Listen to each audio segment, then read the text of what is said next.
नमस्कार दोस्तों, मैं सुमित यादव, आप देख रहे हैं द सुनामी। 1 अगस्त को सुप्रीम कोर्ट का जो फैसला आया एससी और एसटी के रिजर्वेशन में वर्गीकरण करने का, उसमें क्रीमी लेयर निर्धारित करने का, उसमें 2 भाग करने का, उसके बाद से ही इस फैसले का तमाम लोग विरोध कर रहे हैं। मायावती ने प्रेस कॉन्फ्रेंस करके इसका विरोध जताया। नगीना से जो सांसद है चंद्रशेखर आज़ाद रावण, उन्होंने इसका विरोध जताया।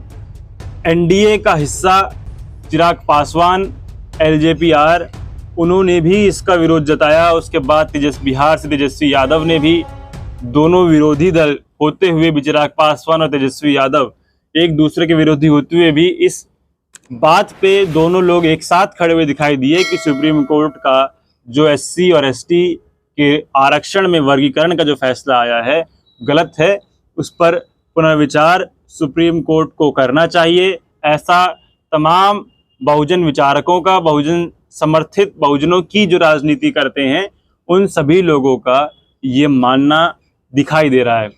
तमाम लोगों की बातें मैंने आपको पिछली वीडियो में बताई थी, उसके बाद से और इसमें हलचल तेज हुई है। अब भारत बंद का ऐलान 21 अगस्त का है। क्या इस भारत बंद से, क्या इस तमाम विरोध प्रदर्शन से चिराग पासवान का ये भी कहना कि वो सुप्रीम कोर्ट में पुनर्विचार याचिका भी इस पर दाखिल करने का विचार कर रहे हैं, दाखिल करेंगे। और सभी लोगों का ये मानना, अगर वर्गीकरण से लाभ होता तो ओबीसी के कितने लोगों को लाभ हुआ। आपने ओबीसी में वर्गीकरण किया है क्रीमी लेयर के आधार पे, तो क्रीमी लेयर के आधार पे कितने ओबीसी के लोग इससे लाभदायी हो गए, कितने सुप्रीम कोर्ट के जज ओबीसी हो गए। बात घूम फिर के वहीं आती है, कितने जजों को आपने ओबीसी के वहां पहुंचा दिया है, कितने सचिव, लगातार जो बात होती है, कितने सचिव ओबीसी के हैं, कितने सचिव एससी एसटी के हैं, कितने प्रोफेसर एससी एसटी के हैं, ओबीसी के हैं। तो मूल भावना जो थी संविधान की, आरक्षण देने का जो मकसद था, उस मकसद को भूलकर दूसरी बातों को ध्यान में रख के आरक्षण का वर्गीकरण कर देना, ये कई लोगों का मानना कि ये गलत है, ये संविधान की मूल भावना के खिलाफ है। संविधान की मूल भावना मैंने आपको पिछली वीडियो में भी बताया था कि आरक्षण दिया गया, जो शूद्र जाति के जो लोग थे, पिछड़े वंचित जो लोग थे, ओबीसी एससी एसटी के जो लोग थे, उनको आरक्षण दिया गया क्योंकि समाज में उनको हीन भावना से देखा जाता रहा है, अभी भी देखा जाता है। जब तक वो सामाजिक हीनता, समाज में जो हीन भाव है एससी एसटी वर्ग के लोगों के लिए, दलित पिछड़े लोगों के लिए, जब तक वो भावना खत्म नहीं होगी, तब तक आर्थिक आधार पे उसका वर्गीकरण करना, क्रीमी लेयर निर्धारित करना। ईडब्ल्यूएस में आप क्रीमी लेयर निर्धारित कीजिए, ईडब्ल्यूएस का वर्गीकरण कीजिए कि ईडब्ल्यूएस में जो जितने भी लोगों का हिस्सा है सभी ब्राह्मण खा गए। ईडब्ल्यूएस के कोटे की जब भी हम लिस्ट देखते हैं तो उसमें 10 में से 8 ब्राह्मण होते हैं। तो जो इकोनॉमिक वीकर सेक्शन है, जिसकी मलाई ब्राह्मण खा रहा है, जो सामान्य सेक्शन है उसकी मलाई ब्राह्मण खा रहा है, तो उस पर भी थोड़ा ध्यान सुप्रीम कोर्ट के जजों को देना चाहिए। उस पर ध्यान नहीं जाएगा, सुप्रीम कोर्ट के कॉलेजियम सिस्टम पर ध्यान जजों का नहीं जाता है। अब सवाल ये है कि 21 अगस्त को सभी लोगों का भारत बंद का ऐलान है। सुप्रीम कोर्ट के इस फैसले के खिलाफ तमाम लोग लगातार विरोध प्रदर्शन कर रहे हैं, चाहे वो दलित समाज के लोग हों, आदिवासी समाज के लोग हों, पिछड़े समाज के लोग हों। इस फैसले के खिलाफ उन सभी लोगों का विरोध प्रदर्शन है। लगातार लिखकर अपने अपने माध्यम से सभी लोग विरोध जता रहे हैं और उसके बाद एकजुट होकर 21 अगस्त को शांतिपूर्ण तरीके से भारत बंद का ऐलान है। क्या, अब सवाल ये है कि क्या इस भारत बंद से, क्या इस इतने विरोध प्रदर्शन से सुप्रीम कोर्ट बैकफुट पर जाएगा? क्या सुप्रीम कोर्ट अपना फैसला बदलने पर मजबूर होगा? ये सोचने वाली बात है, ये समझने वाली बात है। ये समय बताएगा कि क्या आने वाले समय में क्या होना है। लेकिन आप लोग क्या सोचते हैं इस बारे में? आप लोगों की राय कमेंट बॉक्स में ज़रूरी है कि आप लोग क्या सोचते हैं। सुप्रीम कोर्ट ने जो फैसला दिया है कि जो लोग कमा लिए हैं, एससी एसटी वर्ग के लोग, जो लोग पैसे वाले हो गए हैं, अब उनको इस आरक्षण से हटा देना चाहिए, अब और लोगों को आरक्षण मिलना चाहिए। तो ये आप निर्धारित कैसे करेंगे? सबसे बड़ा सवाल उसके बाद ये भी उठता है, लगातार मांग हो रही है सब अलग अलग माध्यम से, लोग चाहे लोकसभा में राहुल गांधी हो, अखिलेश यादव हो, उत्तर प्रदेश की विधानसभा हो, तमाम लोग ये मांग कर रहे हैं कि जातिगत जनगणना कराई जाए।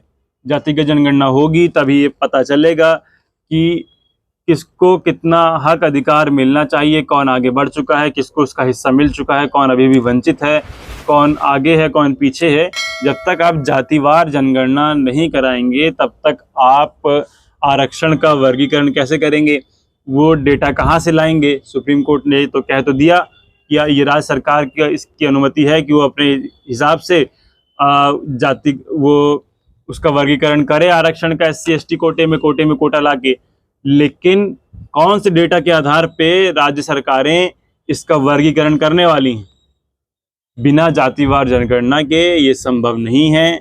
और अगर सुप्रीम कोर्ट ने फैसला सुनाया ही था तो लगे हाथ जातिवार जनगणना का भी फैसला सुप्रीम कोर्ट को सुना देना था कि सभी सरकारें जातिवार जनगणना कराए, केंद्र सरकार जातिवार जनगणना कराए।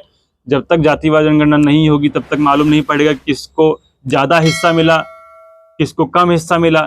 कैसे आप पता लगाएंगे कि कौन इस आरक्षण के कौन सी जातियों ने, किन जातियों ने इस आरक्षण का लाभ लेके वो अब उच्च पदों पर हैं और किन जातियों का उनका लाभ नहीं मिल पाया, जिनको अभी भी जरूरत है उस आरक्षण के लाभ की। ये आप कैसे पता लगाएंगे? इसी को पता लगाने के लिए लगातार वर्षों से जातिवार जनगणना की बात होती चली आ रही है, चाहे वो नेताजी मुलायम सिंह हो, रामविलास पासवान जी हों, लालू प्रसाद यादव जी हों, शरद यादव जी हों, अभी राहुल गांधी हों, अखिलेश यादव हो, तेजस्वी यादव। तमाम लोगों की ये मांग है कि जातिवार जनगणना जब तक नहीं होगी तब तक किसको कितना हिस्सा मिला है, कौन कितने हिस्से में है, किसकी कितनी गिनती है और हिस्सा कितना किसके पास है, किसने आरक्षण का लाभ इतने वर्षों में उठाया, किसने नहीं उठाया, इन सब का आकलन बगैर जातिवार जनगणना कराए कैसे होगा? यही सबसे बड़ा सवाल इस फैसले के बाद उठा कि जातिवार जनगणना कराई जाए। अगर वर्गीकरण करना है तो सबसे शुरुआत EWS कोटे से हो, शुरुआत सांसद से हो, शुरुआत सुप्रीम कोर्ट की कॉलेजियम सिस्टम से हो।